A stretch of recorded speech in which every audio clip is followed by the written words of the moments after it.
According to Genesis chapter 2, verse 15 to 17, God, after creating Adam, also prepared a garden and placed him in the garden to live there. Then God told Adam that he is free to eat of every tree in the garden, except one tree that was in the middle of the garden. And that tree was referred to as the tree of knowledge of good and evil. According to the passage, God said that Adam should not eat it. The day he will eat it, he will surely die. This passage has kept people thinking, wondering, and debating. The central issue is this: did God put this tree in the middle of the garden to tempt Adam so that Adam will fall? In other ways, was it God's purpose that he was putting something there so that Adam will really fall? Or it was put there by necessity? We can also look at the issue from this angle. If it is God who placed that tree there and Adam fell or could not obey what God said, then can Adam be held responsible? The question seems legitimate because it was God who intentionally placed the tree there. In this video, I'll be looking at this issue and also try to identify the nature of that tree, whether that tree was inherently evil or not. Let us begin with Genesis chapter 1, verse 26 to 27. Over there we are told that God decided to create humankind in his own image and likeness. And we are told that he really did what he planned to do. So it is God who created human beings in his own image. And this is not said about any of God's creation. So theologians say that human beings are at the apex of God's creation because they have been created in God's image and likeness. Beyond the mere fact that God created humankind in his own image and likeness, there is no detail as to what that image and likeness comprise. And so different theologians have given different perspectives on the issue. And one of the outstanding perspectives is that when we talk about the image and likeness of God, which is in humanity, then we can be talking about God being creative and human beings being creative as well. God is spirit and human beings are spirit living in body. We also talk about sociability, the fact that God is a social being. Even before creation, he existed in three persons, and so he could socialize. Then we see humans also being social beings, because no one would like to live in isolation. So sociability is also found in God and found in humanity. Then we talk about another dimension of the image of God in humanity as morality. Morality means the ability to know what is good and bad, distinguish between what is wrong and what is right, and to make choices. So morality relates directly to the concept of free will. We have the ability to know what is right, what is wrong, and to choose what we want freely. The question at hand borders on the issue of morality and free choices. And so I would like to proceed by looking at it from that angle. When we say that a being has free will, what it means is that the being is able to choose, or that creature is able to choose without any external forces or coercion. We may look at robots as the opposite of free will being. For robots, they need to be dictated for. Go and do this, no choice. Stop, it will stop. Act, it will act. Stop, then it will stop, and so on and so forth. But in the case of human beings, having that free will means that we have the ability to say no. Even though somebody is saying I should do this, I won't do. I will do otherwise. And we also have morality, meaning that we are able to distinguish between what is good and what is bad. Let me ask you a question at this point. Let's assume that you have manufactured an object. It can be human-like object or animal-like object. It doesn't matter. Then in this object, you have put the ability to know what is right and what is wrong, and to make choices without any external forces. In other words, you have put in the object the ability to say, oh, I know this is right, but I will choose wrong. Oh, I know this is wrong, but I will choose to do what is right. You have manufactured this object and you now want it to live somewhere. So you go and put it in an environment. And in this environment, anything that the object does is good. What I'm trying to say is that there is nothing like bad in the environment. There is nothing like evil in the environment. If the object touches something, it is correct, it is good, it is right. If it doesn't touch, it is right. If it sits, it is right. Any possible thing that it does, meaning that there is no alternative as to there is something that you can do which is wrong. Whatever you do is right. Not that inherently it will do what is right. That is not what I'm saying. But I mean, any choice it makes would necessarily be considered right because there is nothing like wrong in the system. If you place this object in such an environment, do you think the object will be able to use the moral aspect and the ability to choose freely? Will it be able to see what is wrong, what is right, and choose between them? For me, the answer is no. Why? Because there is nothing that is wrong for it to say that, oh, I've seen what is wrong, and so I'm going to choose what is right. Or I've seen what is right, and I'm going to choose what is wrong. For it to be able to use that aspect in it, that is the ability to choose right from wrong, there should be alternatives. There should be something that is wrong in the system and something that is right in the system, so that it has that alternative to choose between. Other than that, if it is placed in an environment where everything is one-sided, say bad, bad, bad, bad, or good, good, good, good, good, then that kind of function you put in it cannot be used.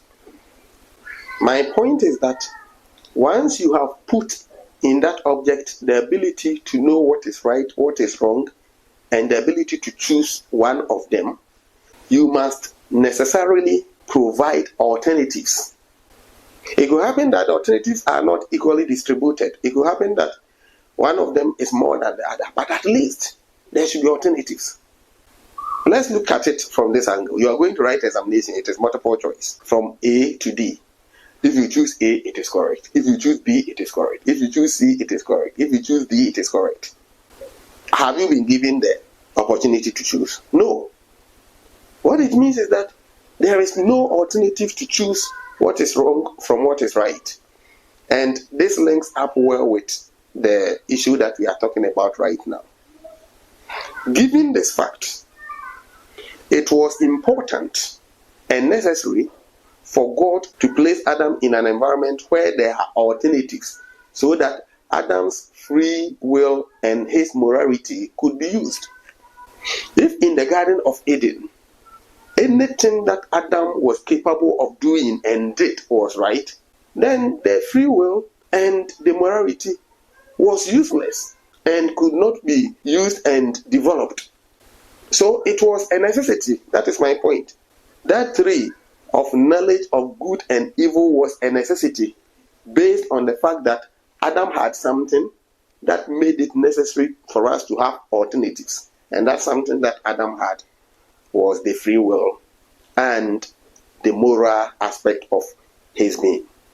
In other words, without having the tree of knowledge of good and evil, Adam's moral character could not be used and he couldn't develop it. So you see, this is the reason why God had to put something there and label it as bad, in the sense that if you do, then that is the alternative. Now let's look at it further.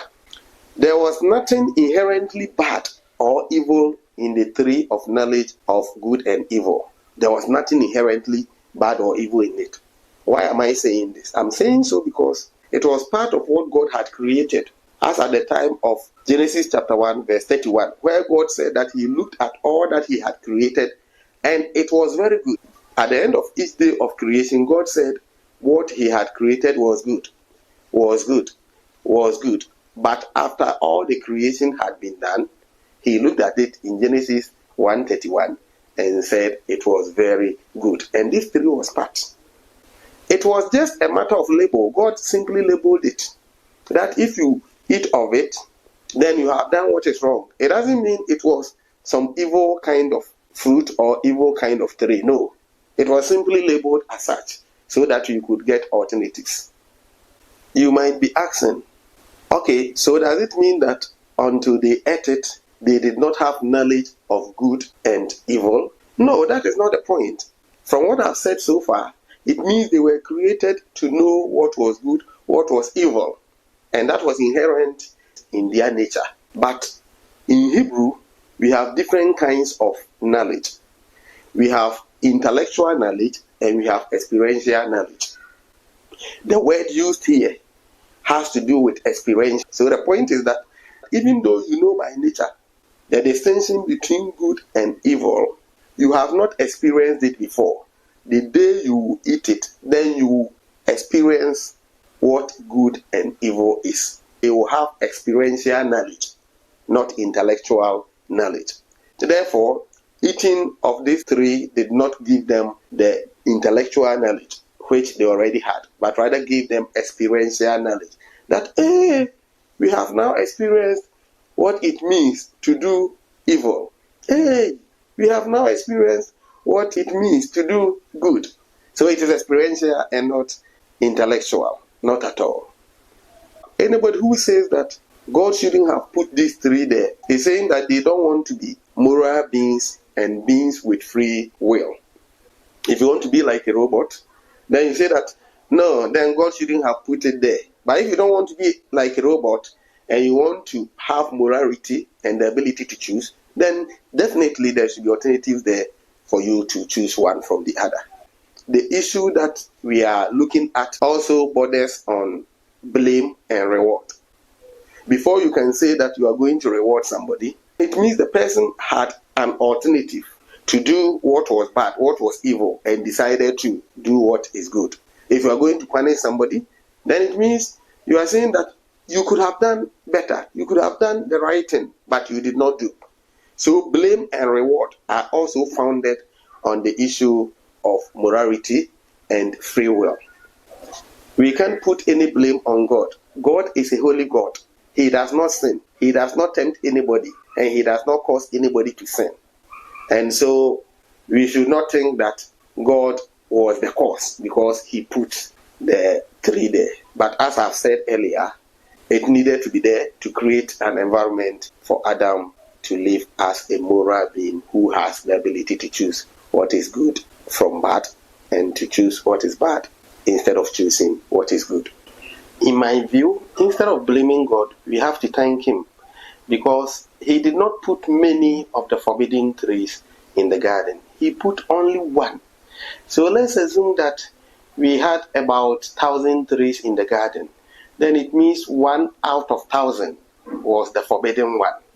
And that points to the fact that God wanted to make it difficult for Adam to sin. He wanted to make it so difficult that if he sinned, then it was deliberate. And so, for me, God was so gracious to mankind. And he has been so gracious to mankind right from the beginning up to now. And I find no basis of blaming him for what happened in the garden. And I hope you will also no more blame God, but you will take the responsibility upon yourself that whatever choices you make are responsible choices because you have been made as a moral being with the free will to choose without any external coercion. So to conclude, we don't have to blame God that he put some tree there and at the end of the day, Adam fell. It was put there by necessity. In fact, it had to be there to create the environment within which Adam could live as somebody who was created in the image of God. I'm sure this has clarified the issue to you, and you can read further based on the bibliographic information that I will give at the end of the video. God richly bless you for your attention.